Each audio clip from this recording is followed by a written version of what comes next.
Good morning everyone! Welcome back to my YouTube channel. So ayan mga kambox, dito po tayo ngayon sa daan. Ito po yung daan namin dito sa Agusan Marsh. Pupunta po kasi ako sa kaibigan ko kasi mayroon po akong i-check sa kanya. Ayan po mga kambox yung naapakan natin. Sobrang lapok mga kambox, kumbaga grabing putik talaga dito sa Agusan Mars kapag ito kasi kapag bumabaha mga kambox, ganyan talaga yung tendency mga kambox. Kaya yan po yung dadaanan natin dito sa Agusan Mars. Makikita nyo naman talaga mga kambox kung ano po yung yung lalakaran natin punta doon sa kaibigan ko. Makikita nyo talaga mga kambox. Ayan po.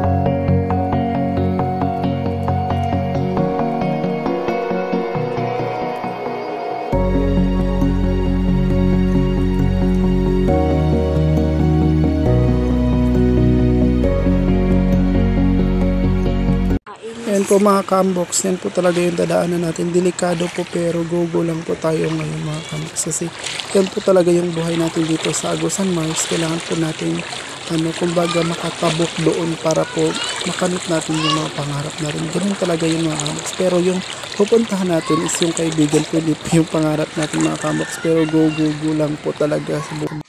So ayan mga kambox, nandito na po ako sa bahay nila Ompong kasi nga po pupunta kami sa Davao. Kasi mag-work kami, kaya ako nandito. Sobrang talaga ng daanan natin dito mga kambox. Kumbaga lisod kaayo. Kung dili jud mo sanay na pasensya na jud kaayo. Ingana jud ang kinabuhi diri sa Agusan Marsh. So waiting pa ko kay Ompong kasi po may ginagawa pa po siya. Tsaka dito po nga ako ngayon sa bahay nila. Alam niyo ba mga kambox? Kanina pa lang, muna ako. Kanina pa lang, sige, call na yung magiging amo namin. Kaso hindi ko na yung cellphone kasi meron din po akong ginagawa mga kambox. Hindi naman po tayo puro babad sa cellphone. Nakaano naman po tayo. Pero it's okay lang yun mga kambox. At least ngayon, pinuntahan ko na lang siya po kasi kagabi pa talaga ako chat sa kanya kaso walang response. Kaya ako na lang yung pumunta dito para kung baga siguro na gani kay sige nag-chat ako ang amo nga gusto na jud niya patuon nami. So ayun mga kambox, dito nga po kami ngayon sa bahay nila. Waiting talaga ako. Yan po. Ako si Milaisa. Sobrang talaga mga kambox kasi nga yung kapatid ko din, alam niyo ba, sa hirap talaga ng buhay natin dito sa Agusan Marsh mga kambox. Hindi kami nakapag-aral ng kapatid ko. At saka ngayon mismo, ngayong araw na to pupunta po siya sa sa Butuan kasi magwo-work na din yung kapatid kong babae. Kasi nga mga kambox, kahit ako din po na ko na din po si Papa. Sabi ni Papa niya sa akin, "Dre, paniguro na kayo." Ganun. Paningkamot na sa yan yung sabi ni Papa kasi nga kailangan na namin magkaroon ng sarili naming bahay mga kambox kasi nga po ayaw na ni Papa doon sa tinitirahan namin kasi nga po yun talaga yung dream niya na magkaroon kami ng sarili naming house talaga yung kumbaga yun talaga yung namin. Yun talaga yung gusto ni Papa na magkaroon talaga ng house. Kaya sabi ni Papa, mag-work na lang muna kayo hanggang itong taon na to. Yun yung sabi ni Papa. Tsaka madali na lang daw kapag matukod na mga kambox kasi dingding na lang yung kulang at tsaka yung ibang gagawin. Kaya sa mind ko talaga, sabi ko sarili ko, what if magbabalik na lang po ako sa Davao? Pero mga kambox, sad to see po, hindi ko po kayo basta-basta ma-update or makapag-vlog. Siguro makapag-vlog ako is sa isang linggo, isa lang or kakayanan ko hanggang 2 video para po makapanood po talaga kayo mga kambox. Kasi nga po, binawalan niya ako na mag-vlog. Secret ko lang po na Kasi po nagbablog ako kasi sabi ko po sa sabi ko talaga sa amo ko, sabi niyang amo ko sa akin before, wag ka nang mag-vlog Riha, bawal na yun. Kasi nga last time mga kaamboks, hindi ko naman po alam na bawal talaga yun doon sa kanila, kaya napagalitan ako. Pero okay lang po, at least aware na po ako ngayon kung ano po yung mga gagawin ko. Kumbaga kabalo na ako kung unsay buhato na ako mga kaamboks. Nakabalo na ako sa Davao ta magtrabaho. At least pa-update ko kayo mga kaamboks. So babalikan ko po kayo mamaya kasi medyo maingay mga kaamboks talaga dito sa Agusan Mars. Ang daming pambot kasi busy mga kaamboks. Dami talagang mga isda ngayon dito. Parang kumbaga umuulan talaga ng isda mga kaamboks. Sobrang dami, super duper dami talaga. Kaya yung mga pambot ganun ng ganun, parang hindi kumbaga hindi maka-stay sa kanilang tirahan kumbaga. Kasi nga sobrang dami ng hindi na nga yung mga isda mahalin ba. Tag 20 na lang yung kilo ng karpa mga kaamboks kung alam niyo talaga. So mamaya babalikan ko po kayo mga kaamboks kasi sobrang ingay talaga dito. So ayan mga kaamboks, na nga po kami kumbaga sabot-sabot. Pero ang sabi ng namin magiging amo is hindi daw siya magpapadala kasi po diskumpiyado. Yun po yung sinabi, diskumpiyado talaga siya mga kaamboks. Yun naman talaga yung kasi po mayroon po akong past na nangyari po before, kaya diskumpiyado na din siya. Sabi niya din sa akin na na lang daw kami kung meron po kaming prinda na gamit, sabi niya sa amin, at saka pag punta daw doon is magpapadala din po siya para malukat daw. Pero sabi ko naman po yung iprinda namin, sabi ko sa kanya. Sabi niya sa akin, gawan nyo ng paraan.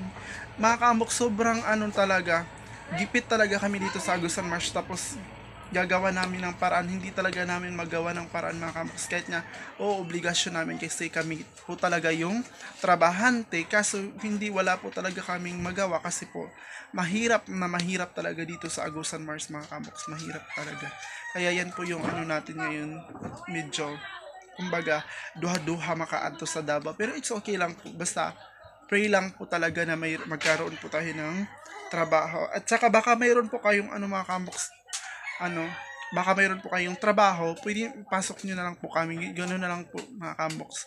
Please po, yun na lang po kasi hindi pa po tayo monetize sa YouTube, kaya need po talaga natin ng work mga kaamboks kasi wala po tayong pang-load, ganun. Ang dami po talaga ng problema natin dito, kaya please po, baka mayroon po kayong work na pwede kaming ipasok, papasukin nyo po kami mga kaamboks. Yung pwede sana mag-vlog, kahit hindi naman po ako mag-vlog pag oras ng trabaho po, yun po mga kaamboks. So, ayan, ngayon is uwi na po ako ngayon sa bahay. Mga kaamboks, kasi po, parang ang dami pa ng gagawin doon sa bahay, hindi ko pa tapos. Babalikan ko po kayo mamaya. So, ayun mga kaamboks, pauwi na po tayo dito sa bahay. Ito po yung natin, daanan. Ayun po, makikita niyo naman po yung daan natin dito sa Agusan Mars mga kaamboks. Babalikan ko lang kayo kung nandun na po tayo sa bahay. Kasi mahirap mga kaamboks talaga. Ayun. So ayun mga kaamboks, nandito na po tayo ngayon sa bahay. Ngayon po kami, ngayon lang po ako nakauwi. Kasi nga po nandun po tayo kay kanina umpong kasi po yun na nga, magano tayo ng trabaho kasi hindi pa tayo makapag ng trabaho, ano yung tawag nyo, makapag-decide talaga makaamok kasi wala tayong pag-piti papunta doon sa Davao, kaya ito lang muna yung natin kumbaga gawin, muna tayo dito sa bahay, maglinis-linis kasi ang dami pa talaga yung trabaho. So ayun mga ka-unbox, nag-prito muna tayo kasi po para may laman po yung tiyan natin. At ayan po yung tilapia mga ka-unbox. Ayan po yung hinutog ko namin. Medyo na po ito. Hindi ko na po kayo na nakita doon. Joy!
mga kambox, tapos na po tayo maglinis sa bahay at saka tapos na rin po tayo pupunta doon ila Umpong. So maraming salamat po sa panonood ng mga video ko. And don't forget to like and share and subscribe po. So hindi pa nakasubscribe, please subscribe na po kayo mga kambox. Thank you po and God bless.